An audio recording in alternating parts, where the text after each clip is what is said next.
Всем привет, вы на канале Польза.нет, меня зовут Саня, и здесь только быстрые обзоры и долгие стримы. Сегодня вы узнаете об аппарате Redmi Note 11, без всяких приставок S, Pro, Pro Plus и еще чем-то подобным. На это что-то подобное, к слову, обзоры были на канале, по ссылке в правом верхнем углу можете посмотреть. Сейчас начинается распродажа на него, по-моему, вчера еще началась. Если вы успели купоны взять, если вы успели его купить, наверное, вы молодец. Наверное, потому что смотрите обзор по Antutu, он не такой космический, я бы сказал, он чуть-чуть оторвался от дна, потому что вот запаса мощности для всяких игрушек ему, конечно, мало. Однозначно, если брать аппараты Poco за те же деньги, даже отмотав 2 месяца назад, там все было интереснее. По камере здесь он может вытягивать с основной камеры, опять же, солнце бьет на меня, 1080p 60 fps. И учитывая, что входы я всегда на ролики пишу на смартфоны, на которые обозреваю, вы сейчас видите, насколько хорошо он записывает на основной, опять же, модуль. На 50 мегапикселей я бы сказал, что хорошо. То есть то, что я видел у него на мониторе в 30 дюймов, меня устраивало. Я понимаю, что я не жду там 4К 60 fps, тем более не жду 8К. Вот все, что он может, вы сейчас наблюдаете. В ролике, разумеется, будут еще какие-то примеры, их не будет космос, потому что аппараты максимально похожи. На каждый из них я делал обзоры, делал примеры видео. Можете сравнить. По поводу мощностей и всего остального, я не знаю, шаг назад это или шаг вперед, но это рынок хочет, чтобы они продавали, это, наверное, для количества аппаратов по максимуму только так.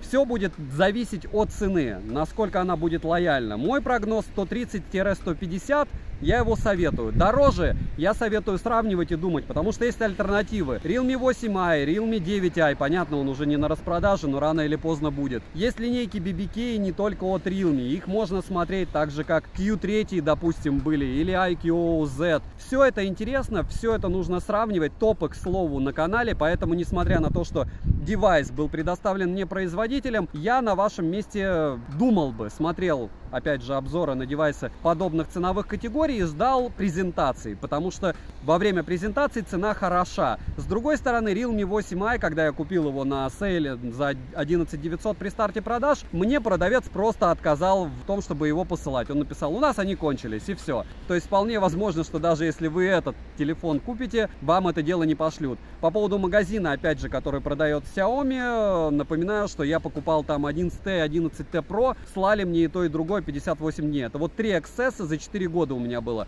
Все остальное я покупаю с Алишки, проблем не было, но вот у Xiaomi и у Realme, получается, были фейлы. Вот такой обзор начинается. Думайте 3 раза перед тем, как покупать, но для перепродажи, я считаю, начало сейла всегда хорошо. Смотрим. Всем привет, вы на канале Польза.нет, меня зовут Саня, и здесь только быстрые обзоры и долгие стримы. И сегодня я очередной раз вскрываю супер интересный для меня конкретно девайс. Я надеюсь, что для вас тоже, по этой причине, наверное, вы и смотрите. Это опять Xiaomi. И снова это Xiaomi с большой буквы. Почему? Потому что девайсы свежие, новые. Redmi Note 11. И это глобальная версия вот этого смартфона. Обзор на него можете уже посмотреть по ссылке в правом верхнем углу. Разумеется, у глобалки есть какие-то свои плюшки. О них я вам расскажу. Все равно тестировать буду по полной программе. У меня 6 гектар оперативы, 128 внутренней. Это самое дешевое. Давайте-ка мы его и разыграем, кстати, к слову, среди вас, если наберем 5000 лайков. Это довольно просто, учитывая, что это топовый смартфон за, допустим, до 28 февраля. Сделаем так. Здесь стоит Snap 680, и многие скажут, что фу, зачем это обозревать? Но вы посмотрите ценник, поэтому его и обозревают, поэтому его и покупают, и для этого он и вышел на рынок, потому что 33 ватта у него зарядочка, которая идет вместе с ним. Помимо этого, аккумулятор на любимые нами 5000 мАч.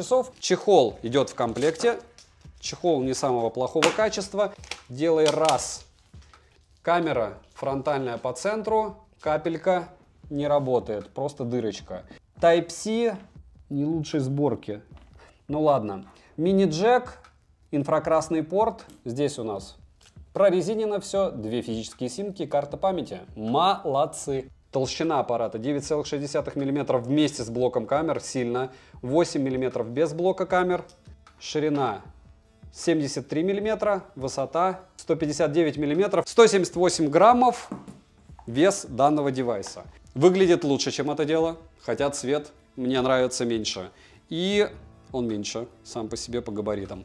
В целом, смарт достоин вашего внимания, смотрим. 7 роликов в неделю выгружаю, розыгрыши море, читаем описание, какие сейчас актуальны. Постоянно это 5 Mi Band 6 серии разыгрываются за лайк, подписку и комментарий к любому видео. Подписывайтесь с колоколом, а сегодня я расскажу вам о смартфоне, новинке Redmi Note 11 глобальной версии. И на Redmi Note 11s у меня уже был обзор, вы его можете посмотреть, перейдя по ссылке в правом верхнем углу. Исходу Redmi Note 11 глобальной версии отличается капитально и просто почти во всем от Redmi Note 11 китайской версии, что крайне удивительно. Я первый раз такое встречаю. Полетели. У меня на руках смартфон в черном цвете. Тыльная часть матовый пластик, рамки также из пластика и с фронта стекло. Дизайн привлекательный, и что хорошо, здесь модуль основной камеры не так выпирает, как у Note 11s. В руке без чехла удобен, но он скользкий. Тыльная часть марка. На корпусе расположена кнопка питания, качели регулировки громкости без особо дикого люфта, USB Type-C версии 2.0, что пихают даже в флагманы, хотя всем хочется чего-то лучше. Как и в 11s. 2 микрофона, 2 стереодинамика, слот на 2 симки и карту памяти. Также есть мини-джек и ИК-порт, что безусловно большой плюс. Redmi Note 11 внешне идентичен Note 11s. Если бы не отличие в толщине основного модуля, то перепутать легче простого. Летим дальше. Смарт оснащен дисплеем на 6,43 дюйма AMOLED с разрешением 1080 на 2400 точек. И закрыт он Corning Gorilla Glass 5 версии. Плотность пикселей 409 ppi, при ярком освещении, так же как в 11s, слегка ее не хватает. Но хочу отметить, плотность пикселей просто топовая для такой стоимости телефона. Частота обновления экрана максимум 90 Гц, десиниминга в наличии нет, а шим на 100% яркости 8%, на 50 приличные 25%, на минимальные космические 66% и на нуле 23%. Датчик освещенности работает отлично, что меня очень даже порадовало. Под разными углами тон картинки не изменяется, Always On дисплей на борту и, разумеется, урезанный, как любят Xiaomi. Нет, чтобы сделать по-человечески правильно. Мультитач на 10 пальцев. Разблокировать экран можно при помощи сканера, внедренного в кнопку питания, отпечатка пальца и распознавания лица. Разумеется. Сканер отпечатка пальцев работает по мне отлично. Распознавание лица срабатывает также без нареканий. Подбородок внизу экрана есть, не маленьких размеров. Датчик приближения не глючит. Летим дальше. Процессор Qualcomm Snapdragon 680 с техпроцессором 6 нанометров и 8 ядрами. Уже так прилично звучит, правда? Графический процессор 610, интерфейс MIUI глобалка 13 и Android 11 версии. Оперативная память на выбор 6 или 8 гигабайт, внутренняя 64 или 128. У меня минимальная комплектация. Имеется поддержка двухдиапазонного Wi-Fi, поддержка 4G сетей, мобильную сеть ловят отлично. Запись звонков в стоке, но с предупреждением собеседника о записи разговора. И я скажу, что большинству тогда это не особо и важно, да? Звучание при звонках отлично, вибро изначально было хорошее, но за время использования оно стало значительно топорнее работать. Непонятно, с чем это связано, но вот у меня так. Но хорошо, что оно настраивается. NFC не завезли, фейл, и еще раз просто глобальный фейл, хотя, учитывая, что в Motorola S30, где Snap стоит 3 восьмерки плюс, не завозят ни стерео, ни NFC, удивляться, что Xiaomi в бюджетнике его не запихали, в принципе не стоит. GPS-тест на холодную показывает точность 3 метра, что стандартно для данного типа процессора и опять же среди высоток. Емкость аккумулятора 5000 мАч. PC-Mark выдал лучший результат, чем Note 11s. И это 10 часов 24 минуты. Опять же, после теста осталось 20%, и проводил я его, разумеется, на максимальной яркости при максимальной герцовке в 90 Гц. Заряжается он с 0 до 70% от родного адаптера питания за 37 минут, а полный цикл зарядки занял 1 час. Поедает 6% за 30 минут просмотра видео на YouTube на максимальной яркости при 90 Гц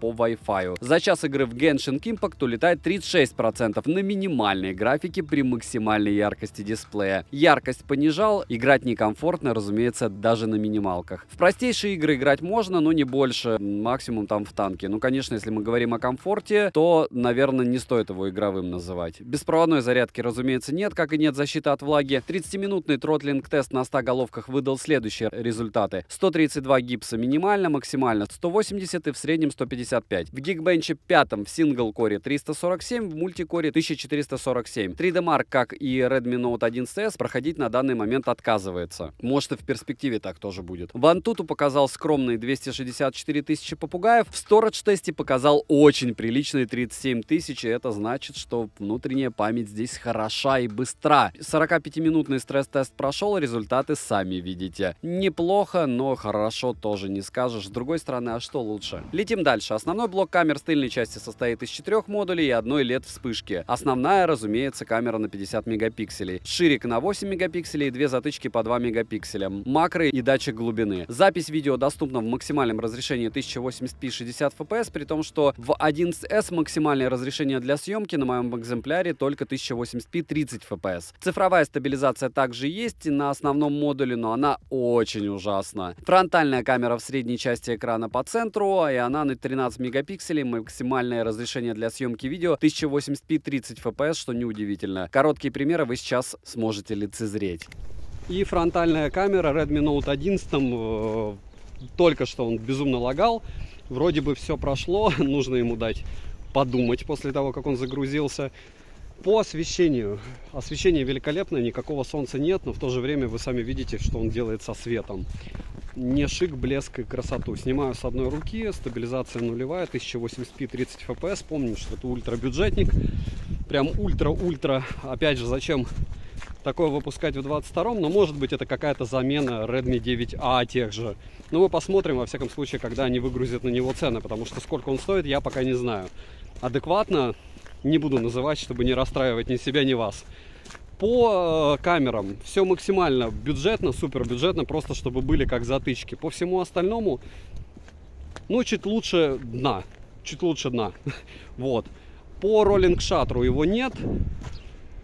И, в принципе, никаких каких-то супер фишек с одной стороны нет. С другой стороны, выглядит он прилично. Я считаю, что он выглядит лучше, чем Samsung S20 FE однозначно.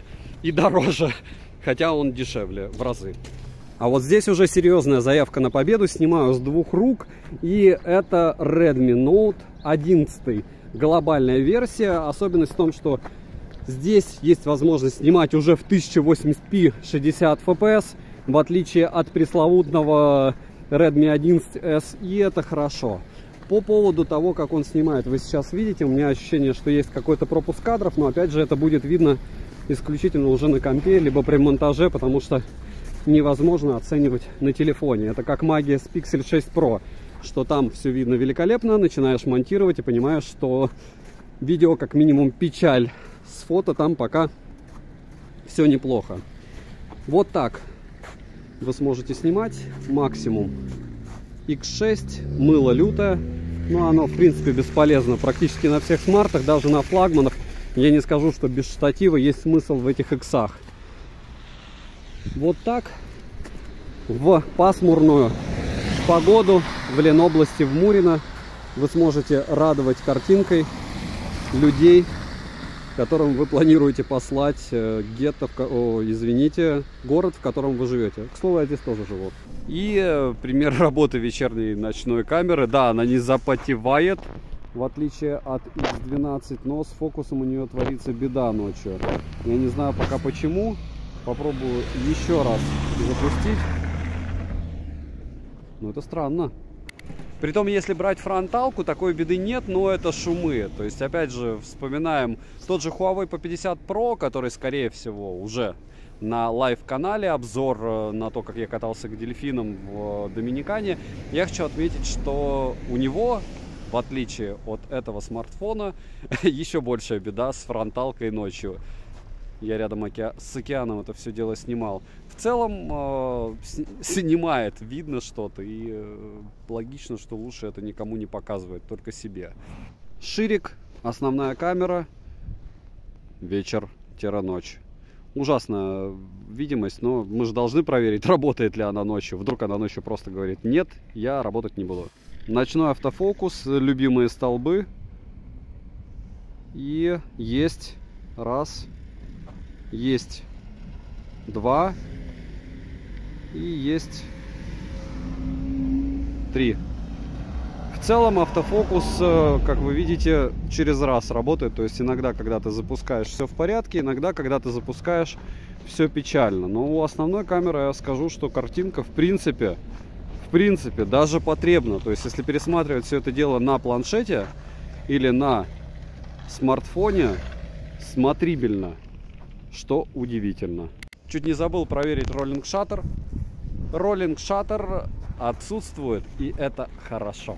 Минусы: Always on Display только на 10 секунд, в играх спокойно не поиграешь, в большинстве в PUBG да, в танки да, в Genshin точно нет. Шим у экрана космос, и DC Dimming не завезли, маленькое разрешение у основной камеры, хоть 60 кадров в секунду и в наличии, а не 30 кадров, как в Note 11s, возможно, что-то допилят, но я сомневаюсь. Стоимость можете посмотреть, перейдя по ссылке в описании, если промокоды, смотрите в моем телеграм-канале по ссылке в прикрепленном комментарии. Вдруг на момент вашего просмотра появятся скидки, я туда обязательно скину промики. И резюмирую, разумеется, Redmi сегодня не особо повезло, потому что в Ленинградской области появляется солнце, вы видите, как он против него снимает. А логично, что флагманы, некоторые, не все, могут справляться с данными условиями. Насчет этого аппарата все под вопросом. Сотни комментариев будут по поводу того, что Саня, а с чего он вообще должен за эти деньги нормально снимать? С того, что 22 год, друзья, то есть все идет вперед. Процессоры становятся дешевле, на котором он конкретно сделан, допустим. Та же внутренняя память, она уже никому не нужна. То есть бюджетники в 22 году уже собираются конкретно этот и другая линейка Redmi из того, что не надо было в 21. Они не смогли это реализовать, реализуют сейчас в данных аппаратах. Раньше это был средний ценовой сегмент, теперь это сегмент low cost, то есть супер эконом. Как супер эконом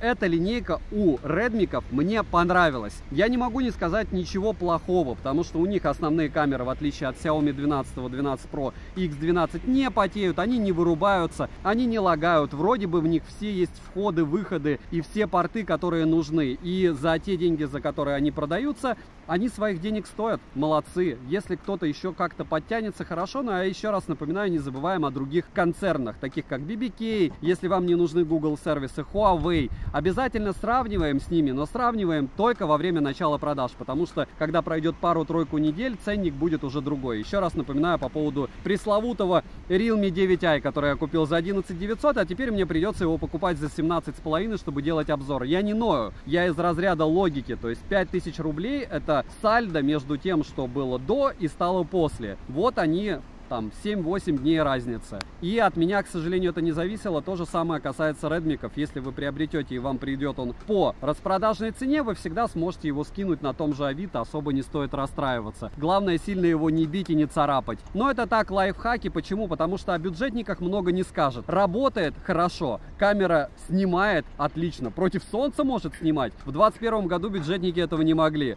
Снимает. Звук оцениваете, все остальное тоже. Спасибо за просмотр, ставьте лайк за труды, пишите, что еще купить на обзор. Напоминаю, что IQ OZ 9 Pro, OnePlus 10 Pro, GT2, GT2 Pro, все будет на канале, все купил. Разумеется, все китайских, никому не нужных версий, но железо в глобалках будет тоже. Поэтому девайс сюда. Добра и удачи вам, дорогие друзья.